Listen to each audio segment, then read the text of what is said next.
Good afternoon, ladies and gentlemen, and thank you very much to Total Dairy for asking me to come and talk. So I've got about an hour. I was asked to talk about mastitis control and specifically some areas of mastitis research, which will be practical to your herds. It became increasingly apparent that I think at the moment, one of the biggest areas, which I think is fair to say is causing a fair amount of confusion, as well as debate, is selective dry cow therapy. So I thought we'd spend a bit of time talking about that this afternoon. As Jonathan's mentioned, I do have a role at Nottingham University and also a role at Quality Milk Management Services Limited. I'd like to take the opportunity to thank the team, Dr. Andrew Bradley, shortly after he lost his left hand at the top left there, Martin Green, extorting more money out of a Somerset dairy farmer, Chris Hudson and Barbara Payne, very much sort of the core of the group, and we have published extensively, both nationally and internationally, on the subject of mastitis control. And we hope that actually a lot of what we've published in the last 15, 20 years, which I'll give you some examples of, is actually relative and practically applicable. I'd like to start by saying selective dry cow therapy is not new. It's talked about a lot very recently for various reasons, driven by producers and processors and politics, I have to say. But this is not a new concept. You can find data on this and examples of research done in these areas going back at least 20 years, and probably before that. But first of all, it's taken to mean various things. Essentially, it means selecting a different product for a different cow, a drying off, depending on her likely infection status and the aim of what you're trying to achieve with dry cow therapy. So it can mean a different antibiotic, actually. And clearly it can also mean not using antibiotic at all. But there are concerns, and this is the sort of thing that we hear. There's no evidence that selective dry cow therapy works, in inverted commas, will kill cows, new infection rates will go up. What about strep ubris? What about strep ubris? I'll only consider sealants in really low cell count cows just to be sure, etc., etc. What I'm going to try and do is compress what is quite a large topic into about 45 minutes using this approach. We're going to run through the first half, which is a bit of background, infections, antibiotics, sealants, and then get to a bit in the middle around decision-making at drying off. And this certainly tried to put to bed some of the rumours and some of the confusion around how we decide what to give cows at drying off. And maybe if we've got time, a little bit of some current research. So if we take dry period infections first, and you could say, well, actually, why all the fuss? So this is a spring calving herd in Leicestershire. These are the first 40 cows to be dried off in December. And we spend a lot of time with Paul Eggleston and the team there discussing what therapies these cows are going to have, where they're going to go, what the environment's going to look like, the things that John Cook talked about this morning about sort of transition management. And if I tell you off the first 40 that we dried off, only 8 received dry cow antibiotic. The rest all received internal teat sealant. And then there's a clear aim why we're doing this and why we're focusing on minimizing dry period infections. What we're trying to achieve, of course, is calving down an uninfected cow.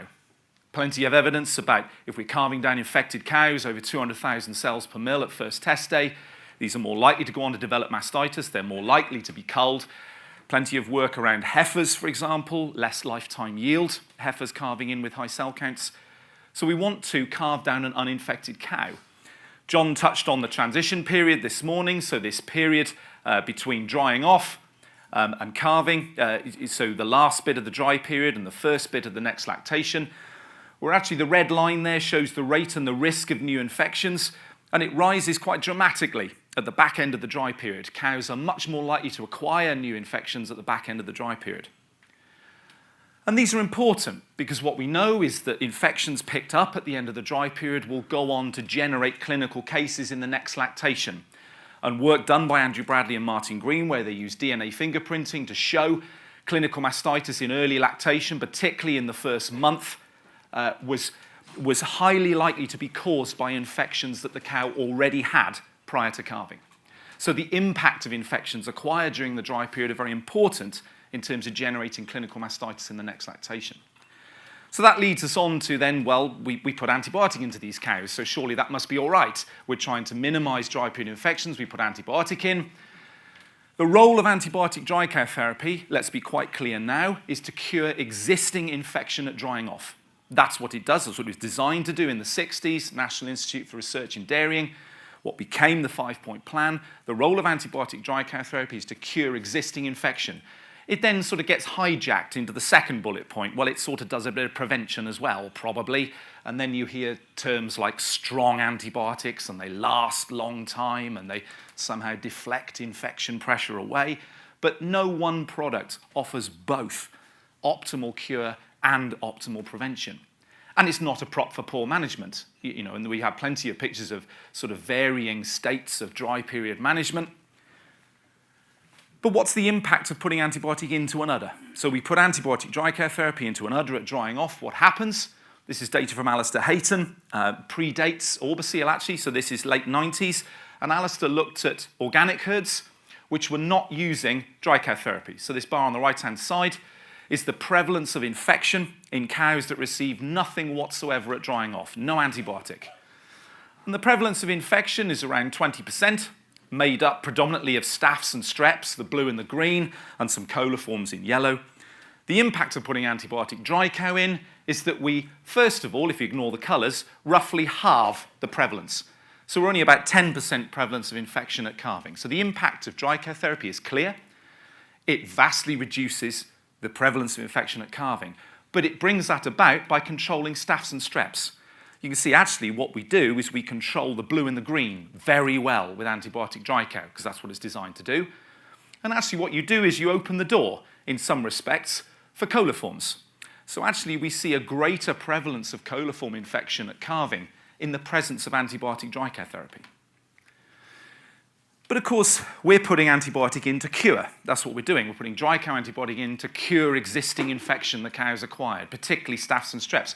How good is dry cow therapy at curing existing infection? The answer is very good. Coagulase positive staph, CPS, Staph aureus essentially, strep ubris, SUB. These are percentage cure rates based on bacteriology data. And they're very, very high. Cephalonium there is Kepravin, the dry cow therapy Kepravin. 5 years ago, this is published work that we did. 93% average cure rate for Staph aureus with Kepravin. Dry cow antibiotic therapy is highly effective at curing particularly gram-positive infections. And yet, when you go looking at lots and lots of herds, because we can't do it with bacteriology, so it's too expensive, and we use somatic cell count as a proxy, the dry period cure rates can be very variable and often quite disappointing, and you see massive variation. This is the thick end of 1,000 herds from the UK Mastitis Control Plan database. This herd here, 79.6, essentially 80% of the high cell count cows they dry off come back round with a low cell count. And you could say only 80% of the high cell count cows they dry off and give antibiotic dry care therapy to cure, in inverted commas, as based by somatic cell count. So why? Why are dry period cure rates often not that good, even though we're throwing all this antibiotic at them? What do? Well, what we tend to actually do is throw more antibiotic at them. We tend to now start using injectable antibiotics as well. We give them a jab of something at drying off, we shove the tubes up as well. But consider for a minute, dry cow therapy, antibiotic dry cow therapy is very effective at curing existing infection. The evidence around the effectiveness of systemic antibiotics at drying off is flimsy at best. Flimsy. Is it cost effective? Is it prudent use of antimicrobials? Can you justify it for the valuable cow? Very unlikely, actually. So if, first of all, we want to improve the apparent cure rate when we are using antibiotic dry care therapy, what do we do? And I've scratched off using injectable antibiotics at drying off. Well, actually, what you end up doing, hopefully you're not retubing during the dry period, is you actually start thinking about these two at the bottom. The role that sealants have and the role that the environment plays in keeping these cows cured. Because when you come to measure new infections, this herd we looked at with the dry period cure rate, if you flip it on its head and say, well, I wonder what happens to low cell count cows in these herds. In this herd, 19% of the low cell count cows they dried off carved back round with a high cell count. So clearly something's going wrong there. And often in these herds, of course, they're given these antibiotic as well. So we have a relationship between cure and new infection. And when you look at lots of herds, the herds with the best dry period cure rates, down at the bottom right, nearing 100, are the ones with the lowest new infection rates. New infection rate on the y-axis over there on the left-hand side. The herds with the best cure rates have the lowest rates of new infection. I'll give you an example. This is a herd in Lincolnshire again. This is another spring calving herd. These are the outwintered dry cows. If we look the season before, the red line is the proportion of cows which calved down with a high cell count at first test day. The season before, around 30 to 35% of cows calved in with a high somatic cell count at first test day in this herd. That is in the presence of blanket antibiotic dry cow therapy and blanket use of sealant. What we asked them to do is move the dry cows around the next season. So when they're in the paddocks in January and it's unbelievably cold, we'd like you to move the cows around, have some fences, so they don't stay in one place for more than 2 weeks. That's all we did. We didn't change therapy. The season after, only 10% of cows calved down with a high cell count at first test day. The most cost-effective and appropriate way to enhance cure rates across the dry period when we are using antibiotic is not to give them more antibiotic, it's to minimize new infections. Which leads us on to the next bit, which is, well, that's where sealants come in, isn't it, surely? We put a sealant in to minimize new infections. So therefore, we should have the best of both if we give all cows antibiotic and sealant together. So what's the story behind combination dry cow therapy? Antibiotic and sealant. And you can make a good story about it in infected cows. If you've got an infected cow at drying off, well, yes, you need the antibiotic to cure the existing infection. We put the sealant in behind it to prevent reinfection. There should be a clear cost benefit to doing so. But if we've got an uninfected cow, that's a little bit more difficult now, isn't it? Because there's no infection there to treat. So what's the antibiotic for? Do we just use the sealant? It's a bit more of a complex decision. And people say, well, why bother? Actually, James, I just want a simple solution. I don't want to mess about. I may as well just give all the cows the same thing and have done with it. Well, think for a minute it's a big investment, dry cow therapy, a big investment on vet spend each year.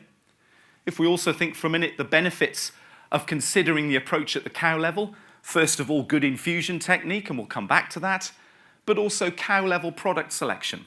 And I'll show you some evidence about this. There is evidence to take this considered approach and think about each cow differently.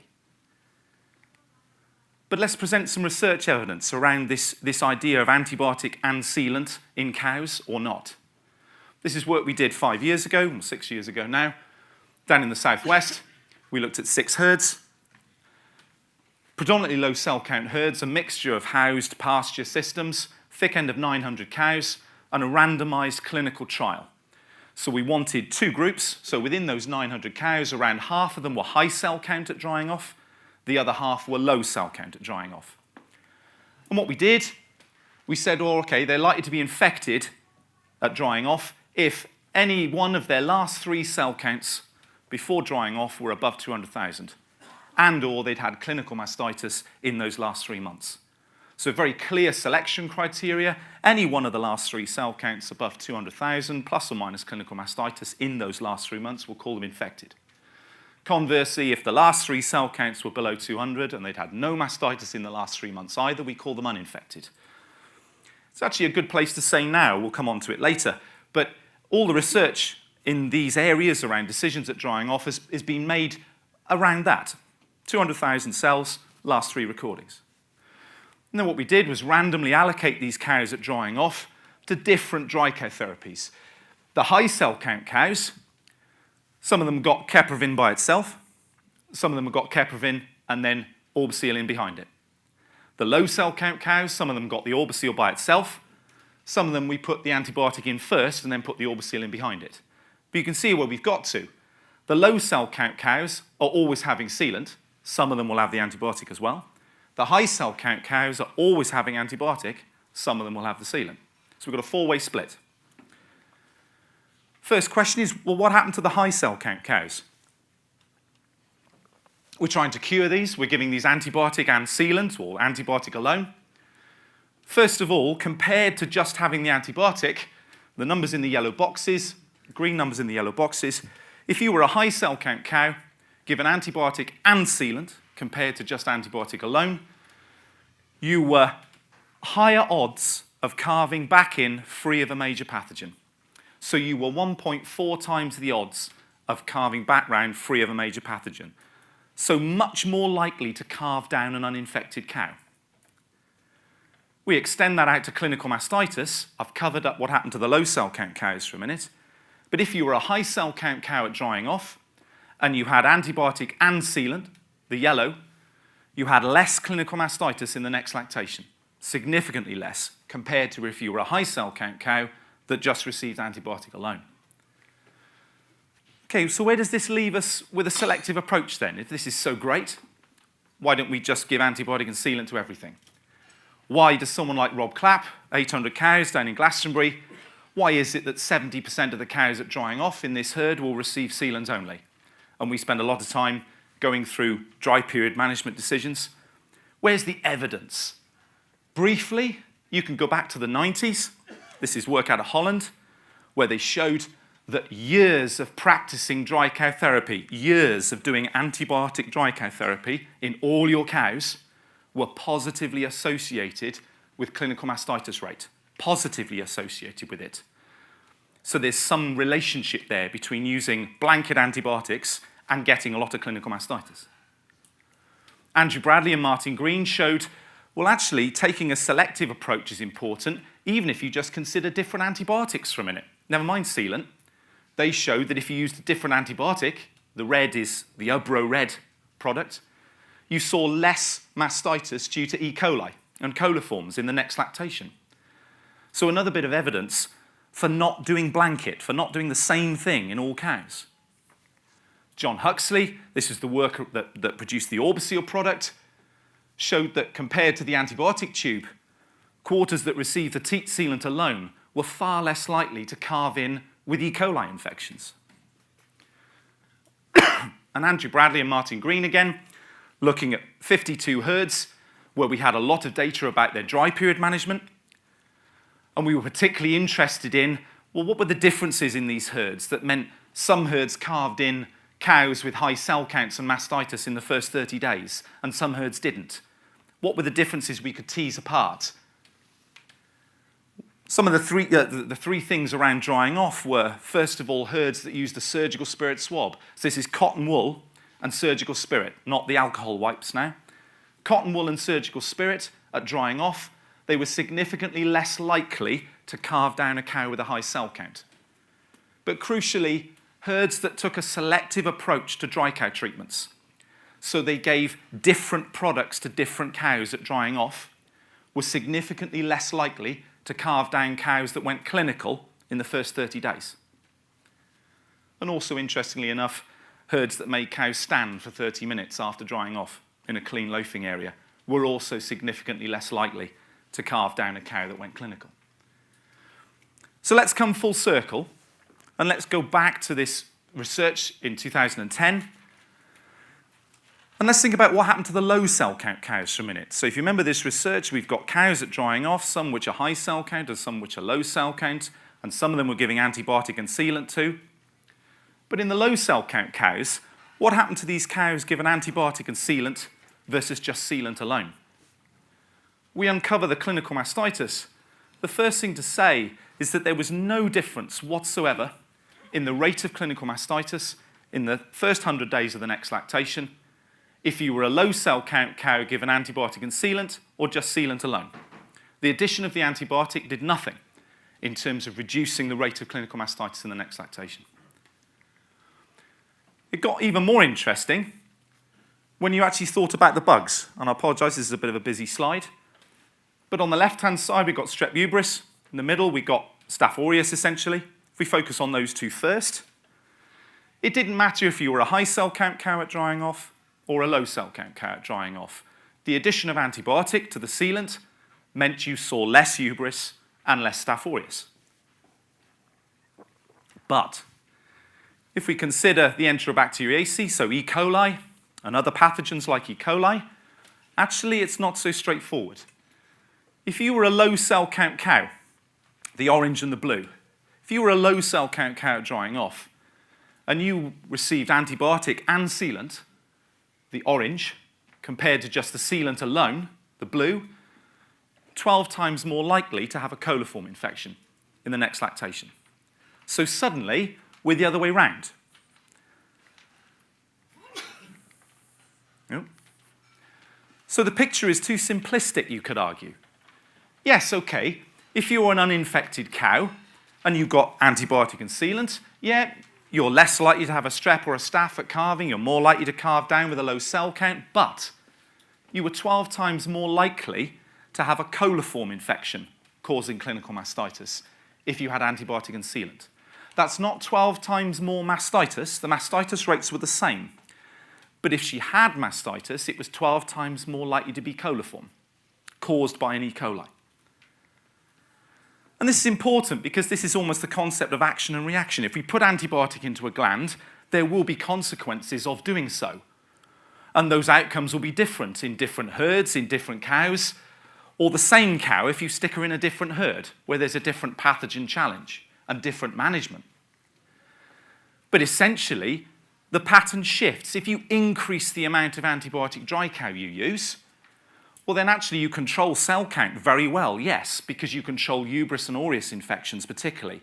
But a consequence of that is you might see an increase in clinical mastitis caused by coliforms. If you rein in the antibiotic use and restrict it, well, actually, we might start missing some hubris and aureus infections and the cell count might go up. You say, okay, James, so I'm damned if I do and I'm damned if I don't then. Either way, I might lose. Well, let's think about this. Decision making. How are we going to make these decisions at drying off? And we don't have to look like that when we get in the parlour, but clearly we do have to be mindful of how we administer dry cow products, and I won't duck that, we'll talk about that. But if we think about decisions for a minute, it's going to run in roughly that order. I'm going to need some sort of a test to differentiate what's an uninfected cow at drying off that may not need antibiotic and what's an infected cow that clearly is probably going to need antibiotic. How do I set thresholds if I'm using cell counts? What dry cow products should I use? Which cows do I select? How do I put the therapy in? Which tests do I use? It's a bit of a minefield now. How do I know if a cow is uninfected at drying off? And a lot of what you're hearing out there, and for example, if you pick up the Arla Garden brochure, it says you should use an appropriate test, in inverted commas. Sounds good, doesn't it? Except they don't tell you what an appropriate test is. Is it California mastitis test? Is it bacteriology? Is it cell count? Is it all of them? There is no perfect method, and we need to make that very clear now. A lot of people are running around trying to suggest that one's better than the other, or you try and use some sort of combination. There is no perfect method of knowing for every cow whether she is carrying a major pathogen infection or not. It's just that most of the time, you'll make the right call. And I'll go out on a limb and say, if now and again we make the wrong call, it doesn't actually matter. But let's take the California mastitis test first. Say, okay, I could do a CMT, couldn't I, at drying off? I could quickly do a CMT and decide whether or not I shove antibiotic up there or not. Should I do a quick CMT just to be sure? No. No. Unless, of course, you haven't got anything else at all. You haven't got any milk recording data, any cell count data, in which case you're stuck with it. All you could do is a CMT. The problem with a CMT as a test is that you will miss a high proportion of infected cows. It's not sensitive enough. You could try and do something about that and say, well, any hint of gelling at all. If the mixture looks even vaguely thick, I'll say that's an infection and treat it. In which case, an even higher percentage of quarters you'll overtreat because the CMT will pick up slight increases in cell count. These cows' yields are dropping. Their cell count will go up anyway at the back end of lactation. You will get loads and loads of false positive CMT reactions, and you'll end up overtreating. And in particularly in low cell count herds, you'll overtreat loads. So you're trying to do a test to tell you whether or not to put antibiotic in or not, and you'll end up sticking loads of antibiotic into cows which don't need it. The CMT is not good enough, unfortunately. We need to be aware of that. We will make wrong decisions. What about bacteriology? This is held up as some sort of shining light, usually, that if you really want to know whether a cow is infected or not at drying off, we'll do some bacteriology. Okay, we could look at the bulk tank. A lot of people are saying you should use bulk tank bacteriology, and if anything's in the bulk tank, scream blue murder and run for the hills and don't do selective dry cow therapy. We could do some individual cows and quarters. We could do that at drying off now with some of these cow side plates and make a decision off that. Let's consider bulk tank for a minute. Here's a bulk tank bacteriology report for a herd. And if we look at this, in this herd, apparently they've got a Staph aureus problem, another staph problem, Dysgalactia, Pyogenes, E. coli, Ubris problem. They've got mostly all sorts. Of course, the problem with this is it bears absolutely no resemblance to anything you can use. That Staph aureus signal, for example, that could be one cow. It's saying 90% of the signal strength in this report is coming from Strep ubris. That doesn't mean 90% of the cows are infected with Strep ubris. That could be a missed clinical case and a lot of ubris from one quarter. Can you use this to make any decisions whatsoever around selective dry care therapy? No, and that's really important. Just because there's a signal for Staph aureus doesn't mean the herd is riddled with Staph aureus. It means you may have one cow, two cows. You have no idea. If there's no signal for Staph aureus, it doesn't mean the herd does not have Staph aureus. Most herds will have Staph aureus if you look hard enough. You cannot use bulk milk bacteriology to make decisions at an individual cow level. What about on-farm culture? This is receiving some attention now, so at drying off, we could quickly take a sample, plate it out, see if we grow anything. If we grow something, we shove antibiotic up there. If we don't grow anything at all, we don't. The trouble is, again, is how good are these plates at picking up infection? How sensitive are they? More importantly, if you do grow something, what does it mean? If you grow a staph and it's not Staph aureus, we grow another staph species, what does that mean? It's probably there anyway, minding its own business. We could go and murder it with some antibiotic if you want.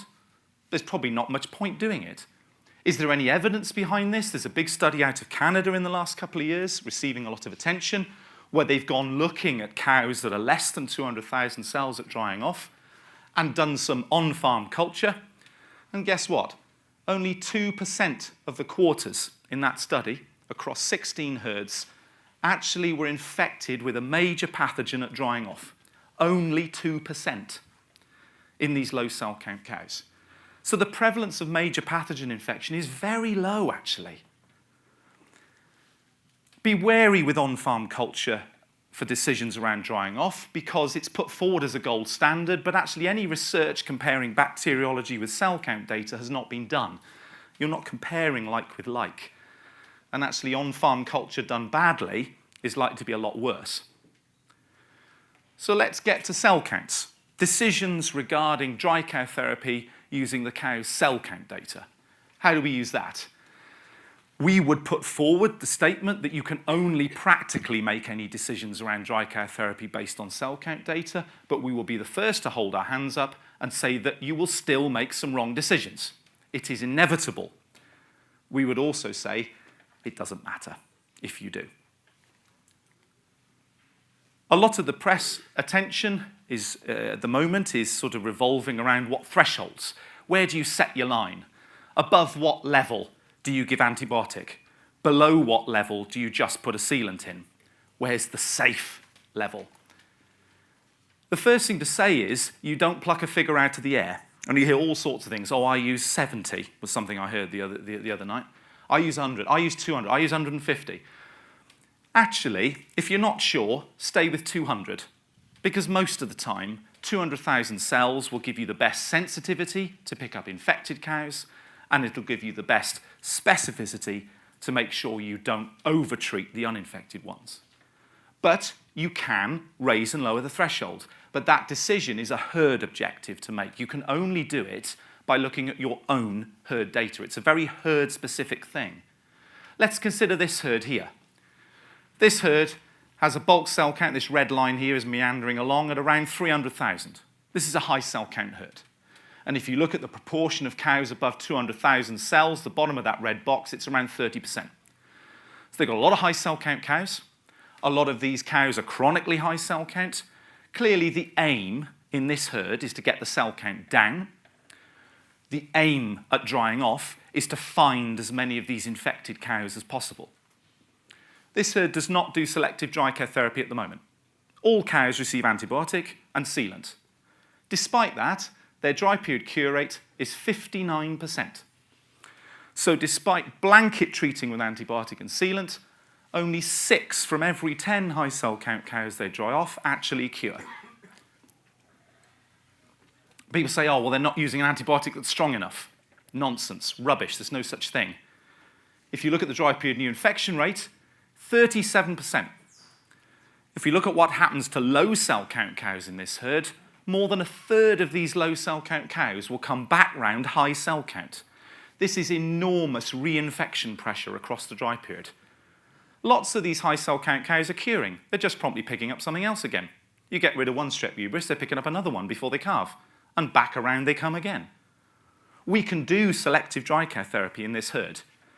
It is not right to say that just because this herd has a high cell count, that precludes them from taking a selective approach. You can do it, but in this herd, we might want to use a different threshold because our aim is to find as many of these high cell count cows as possible and make sure they receive antibiotic.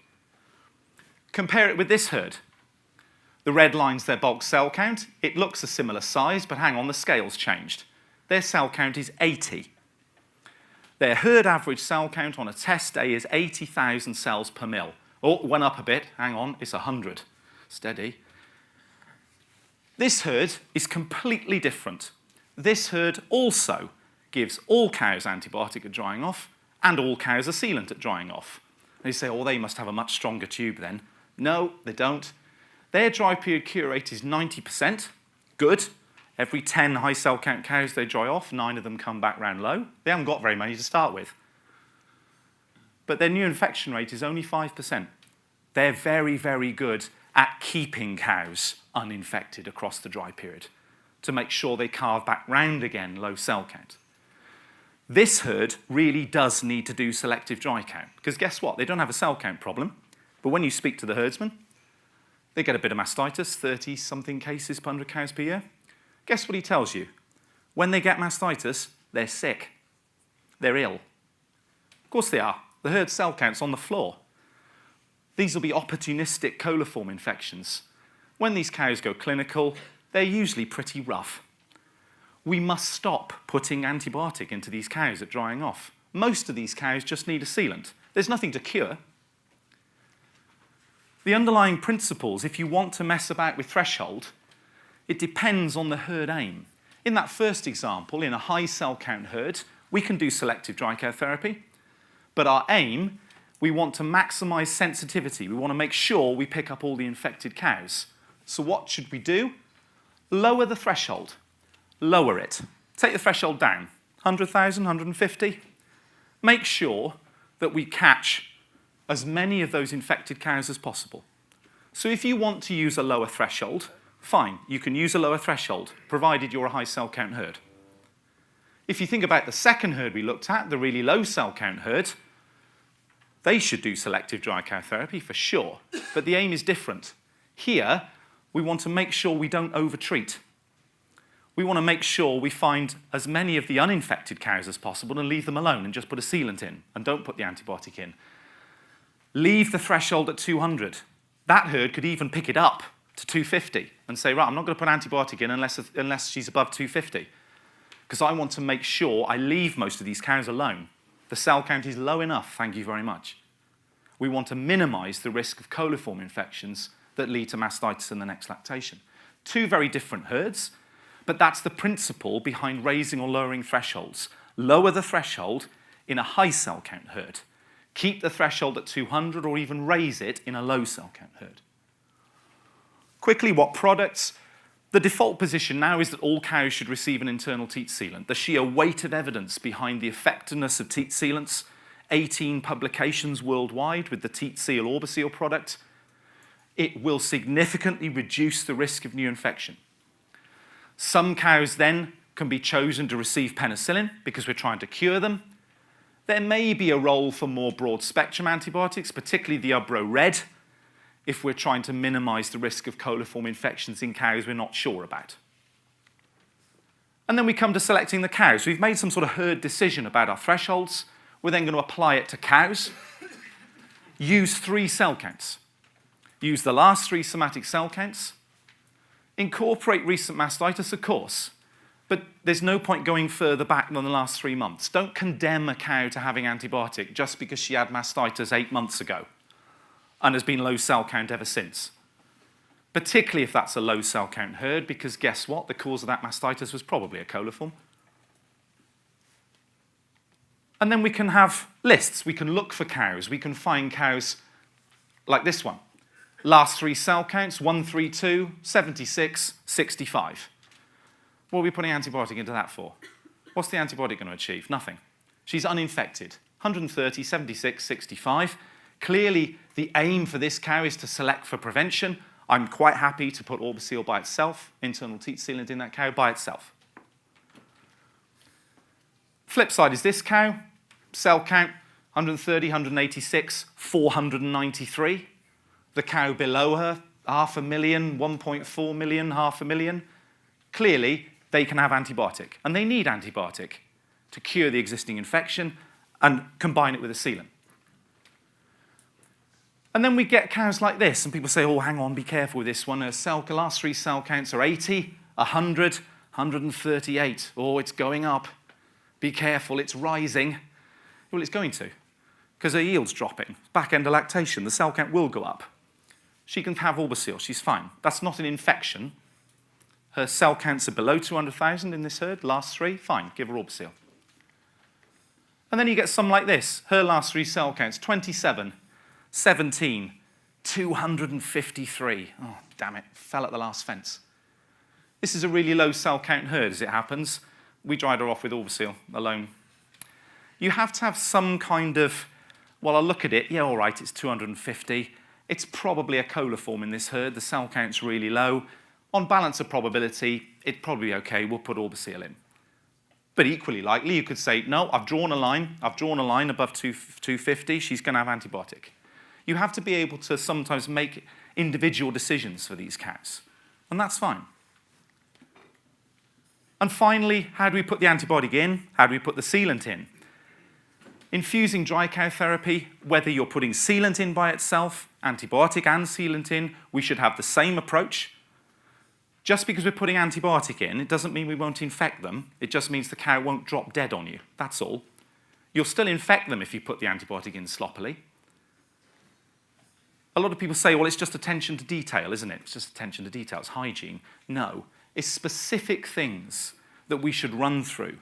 At Glastonbury, practice down at Glastonbury, every tub of dry cow, antibiotic, sealant, irrespective, doesn't matter, it goes out with a roll of cotton wool, 2 litres of surgical spirit, and a list.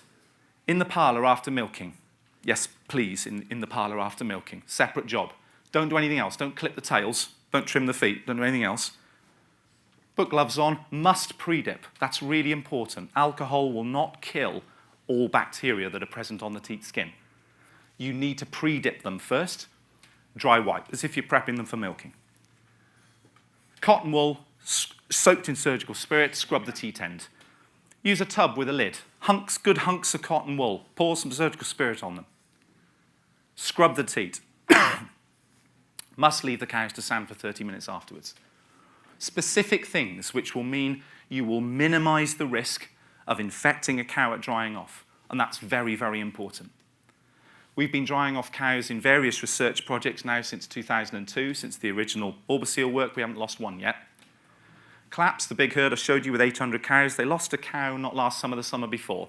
Dropped dead 24 hours after drying off. A lot of soul searching. The herd manager does all the drying off. We threw away all the open cotton wool, all the open surgical spirit. We had a talk about it, and they've carried on, still selectively drying off. It will happen. Even in the best herds, they'll lose the odd cow, but it is perfectly possible to do this without losing cows. And sometimes, I get in the parlour and will demonstrate, sometimes dry off your neighbour's cows and let him dry off yours. That's good. That's a good way of doing it very, very carefully and not losing any cows. Okay, so we're on the run-up to tea. Let's think a bit about the impact of reducing antibiotic use for a minute. What's likely to happen if we rein in the use of dry cow antibiotic over time? I'll show you an example. So this herd in Somerset was one of the first herds to use the Orbisil product. They were one of the original study herds, John and Ed Frost. Back in the day, they were cell count band A, as it was then, less than 200,000 cells. They were rolling somewhere between about 80 and 110 herd cell count. We used to bureau using the old DAISY program. 22% of cows affected with clinical mastitis, so mastitis rate 22 per 100 per year. Any problems? No, not really. Sucker for a new product? You betcha. So we said, right, well, we've got this Orbicil thing. Do you want to have a play with it? And let's think about, we'll put this in some cows. And what we did then is we didn't really know what we were doing then. We had a cut-off 150,000 cells per mil. Okay, fair enough. And in this low cell count herd, that meant around 10% of the cows had antibiotic, in this case, the Ubro Red. All the rest of the cows just had Orbicil by itself. They followed a standard operating procedure, didn't kill any cows. They had the dry cows outside or in straw-bedded cubicles in the winter. And let's think what happened. The yellow is before we messed about with drying off. The red is after we messed about with drying off. What happened to their cell count distribution, if you lined up, over on the left is all the very low cell counts, over on the right is all the very high cell counts, and the height of the bars is the number of cows. Before we messed about and they were using blanket antibiotic dry cow, the spread of cell counts in the herd followed a very sort of bell-shaped curve. So you had some cows right over on the left with ultra-low cell counts, some cows over on the right with very high cell counts, and lots of cows in the middle with sort of cell counts around sort of 100, 150, that sort of thing. 2 years later, after they'd been using the selective approach and lots of cows hadn't been receiving antibiotic, 2 years later, the pattern changes to what you see in the red. So what happened is, of course, you tended to have less very low cell count cows. You still had some high cell count ones, but the pattern had shifted and condensed towards the middle. So you tended to have now many more cows sat somewhere in the middle. The cell counts had squashed a bit. What do you think happened to their bulk cell count? Who's for higher bulk cell count? Who's for lower? Who's for stayed the same? Who's for a higher cell count in this herd? Who's for a lower cell count in this herd? Who's for stayed the same? Most of you say stayed the same. The ones who said higher were right. Their bulk cell count rose from around 80 or 90 to, wait for it, 120. Steady. Their cell count went up a little bit. And that's important. We need to be mindful of this. If we take a selective approach to dry cow therapy, whereby many cows will not receive antibiotic, even though we can make decisions using cell count data to try and make sure we find most of the infected cows, the odd infected cow will slip through. It will. And also, we're not now putting antibiotic into low cell count cows and murdering minor pathogens. We'll get a bit more other staph species, a bit more bacteria that tend to sit around the street canal anyway, tend to tickle the cell count up a little bit, nothing too drastic. The cell count will rise slightly, but that may not be a bad thing, actually. Bit of current research, the biome. What's becoming quite evident, and I think this, when you speak to farmers and vets about this, I think this is sort of received with some degree of enthusiasm, that cell counts can be too low sometimes, that cell counts aren't meant to be extremely low. The mammary environment, the udder is not supposed to be sterile. There are supposed to be bacteria in it. And actually, in very, very low cell count cows, particularly if they're giving a lot of milk, and the sorts of things John was talking about, they're metabolically unstable, they turn into cows like this with toxic mastitis. There's a lot of interest at the moment. I won't bore you to tears with this, but this is out of the US, Georgia Soikonomu. They went looking at samples from low cell count cows. Nothing wrong with these cows. Didn't have mastitis, didn't have high cell count. They went looking at quarters which had cell counts of less than 20,000 cells per mil, really low cell count quarters. And they went looking at quarters somewhere between 20 and 50, and quarters above 50. And they cultured these quarters using PCR methods to try and see, well, actually, these are really low cell count. There's no mastitis. Are there any bugs there? You bet your life. It's an absolute soup. Hundreds and hundreds of bugs, even in these low cell count quarters. but these reflect, if you like, normal background populations of bacteria. And interestingly, they could distinguish, well, there was something about the quarters between 20 and 50 that were different to the quarters that were less than 20, were ultra low, or above 50, were a bit higher. And that actually sitting from a cell count point of view of somewhere between 20 and 50,000 at the quarter level may not be such a bad thing, actually. Not too low, not too high, somewhere in the middle. And they postulated that this represented maybe quite a stable population of bacteria in these quarters, that then if we disturb this somehow, could lead to the establishment of a major pathogen infection with something like a hubris or an E. coli having a field day. This is now being taken forward at Nottingham. That was a point in time. We're now quite interested in following cows in different herds. We know that some of these cows are having antibiotic dry cow therapy or a sealant at drying off. When they calve, we're going to start sampling them very frequently, day 1, day 3, day 5, day 9. And we're going to sample them and see in these cows actually what the background population of other bacteria does. Does it change? Does it change over time? But already we see at drying off distinct clusters of cows. If you look at the cell counts of these cows at drying off, there's a group that consistently cluster at very, very low cell counts at drying off, somewhere around 10, a cell count of 10 at drying off in these herds. These are incredibly low cell count cows. Now, why are they so low? Are they particularly at risk of picking up coliform infections? You could hypothesize that if anything's going to drop dead of toxic mastitis, it'll be a cow with a cell count of 10 at drying off, wouldn't it? Lots of cows cluster around 100, 120. Are these somehow more protected? Are these in a better state? And actually, we really should leave these alone. And lots of cows cluster, you inevitably get high cell count cows, and they're clustering around 200 plus, and therefore these are ones probably infected, and therefore we need to give antibiotic.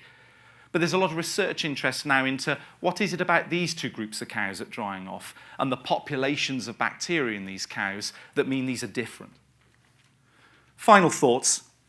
Keep them from the tea. I realise the foot trimming panel will be sharper than the knives otherwise. Dry cow therapy. At the herd level, do we do blanket at the herd level? No. Too many cows will receive the wrong treatment and be treated suboptimally if we do the same thing and apply it just at a herd level. Should we do dry cow therapy at the quarter level? People are saying, oh, what you could do is actually just try and find out which quarter she's infected in and just put the antibiotic into that one. Be very careful with this. Quarters are not independent.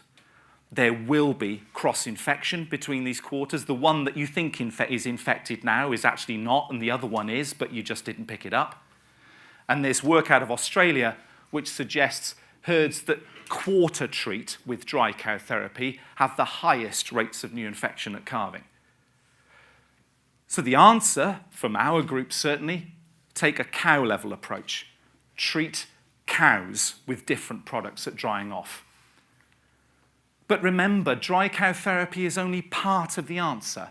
And we really want to make this point now. This is a herd in Staffordshire which couldn't understand how every other cow which calved in had a high cell count at first test day. In the presence of blanket antibiotic use and blanket use of Orbicil, the role of the environment is really, really strong and probably outweighs, actually, the choice of therapy at drying off. What you do at drying off is important, but how you manage these cows, their environment, like John was talking about, their feeding, their intakes, is critical. But taking a selective approach to dry cow therapy is cost beneficial. This is more work out of Nottingham, based on 73 herds which did the AHDB mastitis control plan, and these 73 herds had mastitis patterns consistent with dry period infection problems. And what we showed in these herds was that if these herds had twice the amount of mastitis present in the first 30 days than you'd like, or 3 times the amount of mastitis present in the first 30 days that you'd like, that by implementing a selective dry cow therapy regime, they were very likely, up here on the left, 60, 70, even 80% likely to see a return on an investment to the tune of saving £1,000. So this is 60, 70, 80% likely to save £1,000 by implementing a selective dry care therapy approach. Not just driven by the fact they'll save money, of course, because they won't be using the antibiotic, but also by reducing the risk of coliform mastitis in the next lactation. We as vets are asked to be responsible with antibiotic use, and actually that responsibility starts at number 1, work with clients to avoid the need. Actually, if we are treating a lot of clinical mastitis or having cell count issues, well, first of all, we need to understand the patterns. But if we are doing that, well, actually point 2 is avoid inappropriate use. And as a group now, we would consider the use of antibiotic dry care therapy in low cell count cows to be inappropriate. So thank you very much. I think we've got some time for questions and answers. My take-home messages are these. Dry care therapy should be selected at the cow level based on the herd objectives. High cell count herds with increased bulk cell count, the objective is to get the cell count down. We are going to want to prioritize the removal of staph and streps. That is likely to mean taking the threshold for selective dry care therapy down to make sure we find as many as possible. In herds with low cell count, the priorities will be different. Clinical mastitis is likely to be the major issue, particularly driven by gram-negative pathogens like E. coli. And in these herds, selective dry care therapy is a must, and you could even considering raising the threshold for antibiotic use. Thank you very much.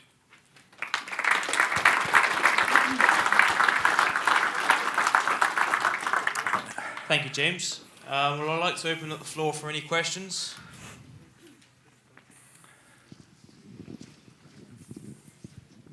Hi, Owen Tunney from the Willows in Cheshire.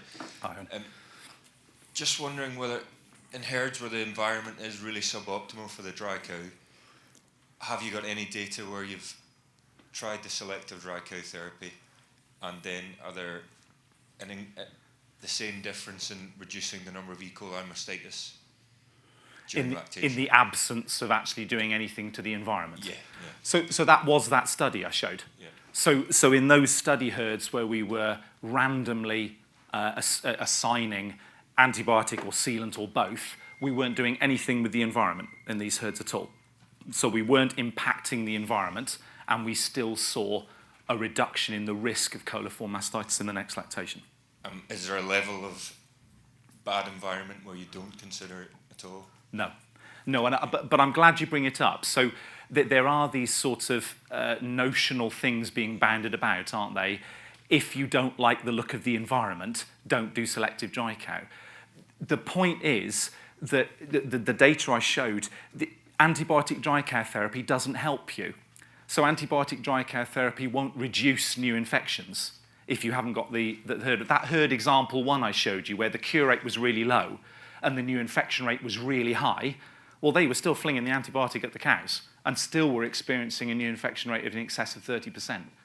So for sure, the argument around selective dry care therapy should allow you to have the conversation about, well, actually, we need to look at the data. Whilst we're doing the selective dry care therapy thing, we need to understand why it is that the new infection rate is so high. And you're right, it usually comes down to space, ventilation, bedding, grouping, cubicle management, whatever it is. There are clear environmental wins to have as well. It's a bit like what John was saying in terms of you can, if you sort that bit out as well, then the impact of doing what you're doing with dry care therapy is even greater. Thanks very much. Another question down here, the man in the blue.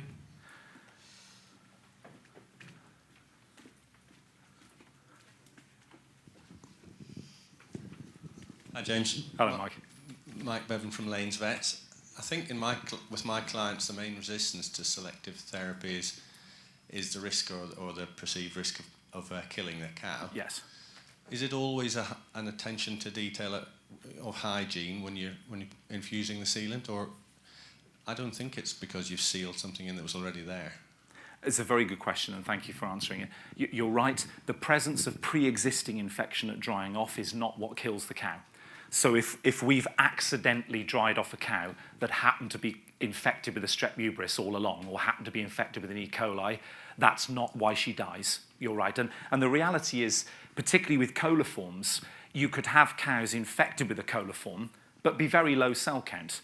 And actually, it hasn't caused a problem at all.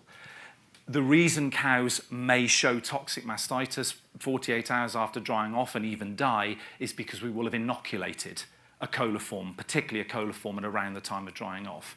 A very nice example recently, large herd, very large herd, very, very detailed approach. They lost nearly, I think it was 9 cows in the end, out of a herd of 700, shortly after drying off.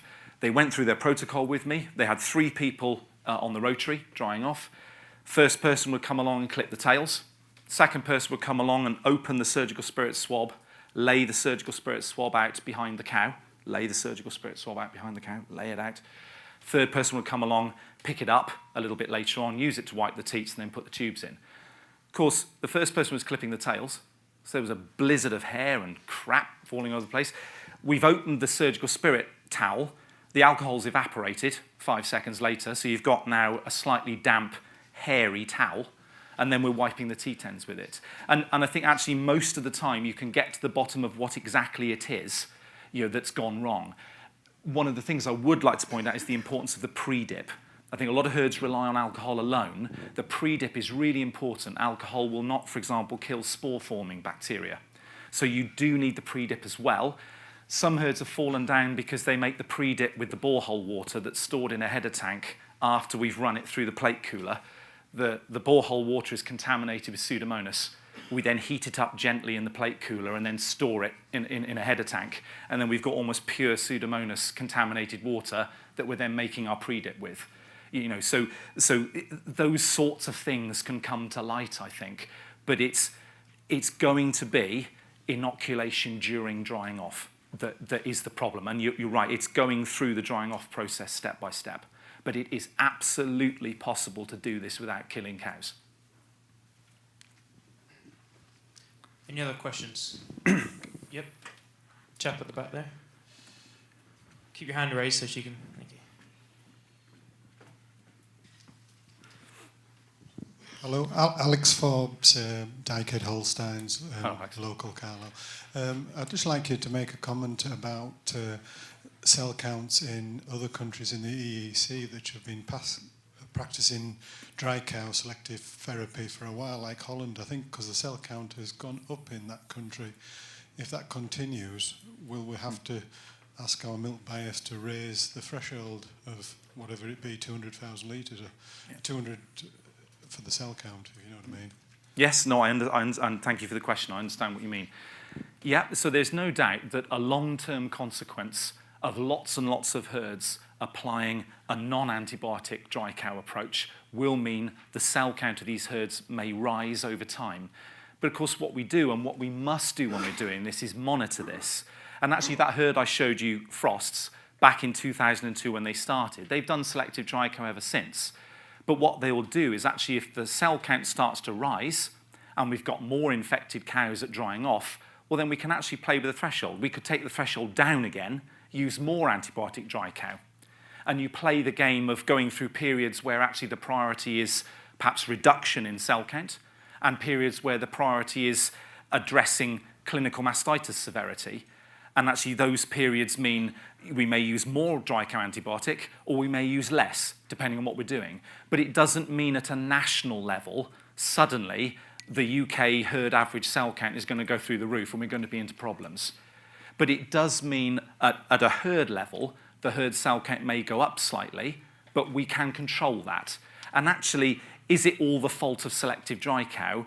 No. Actually, in lots of herds, it will be because new infection rates, either in lactation or across the dry period, are going up. And that's independent of whether or not we've given antibiotic. It just means if we're presented with a lot of high cell count cows at drying off because something's gone wrong in lactation, well then, of course, antibiotic dry cow therapy is your backstop. It's how you cure this infection and make sure they calve back round uninfected again. But the answer over time is to perhaps raise or lower the threshold as appropriate and you play the game of trying to keep the cell count on an even keel.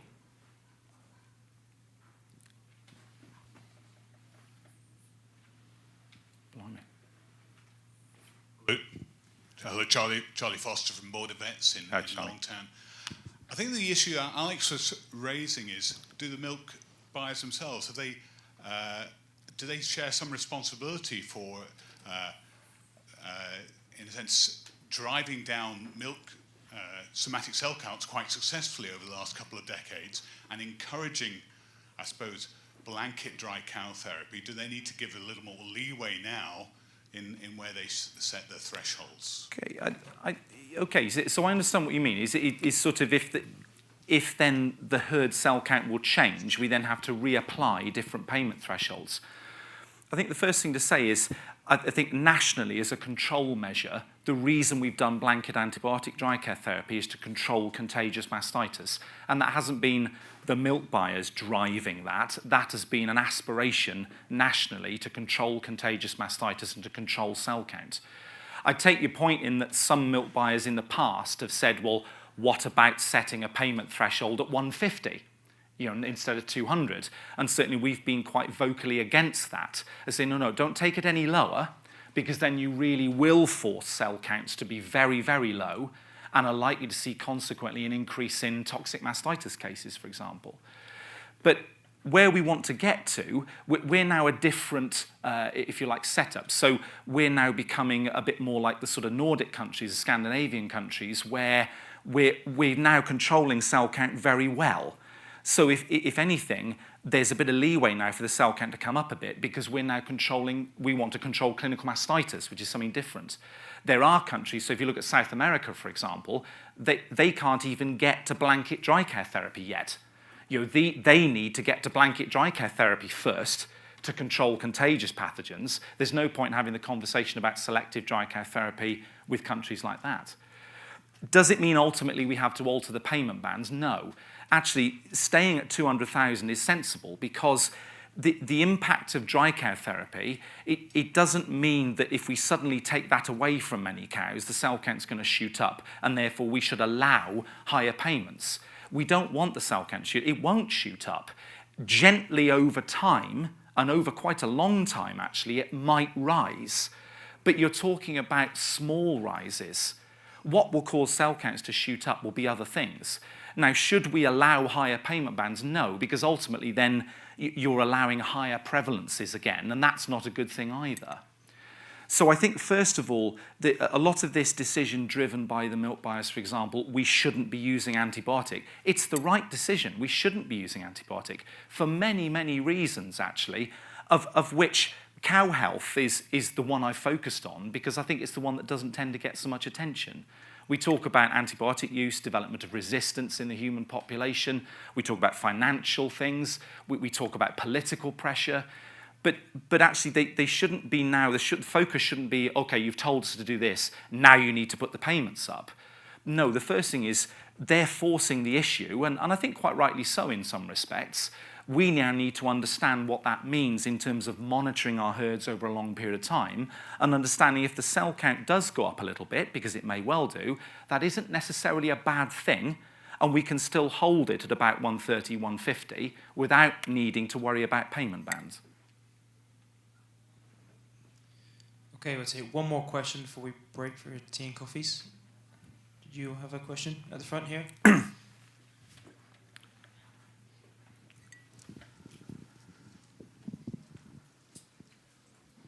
Jonathan Stockton, Kingsway Veterinary Group. Hi, Jonathan. For non-recording herds, Yes.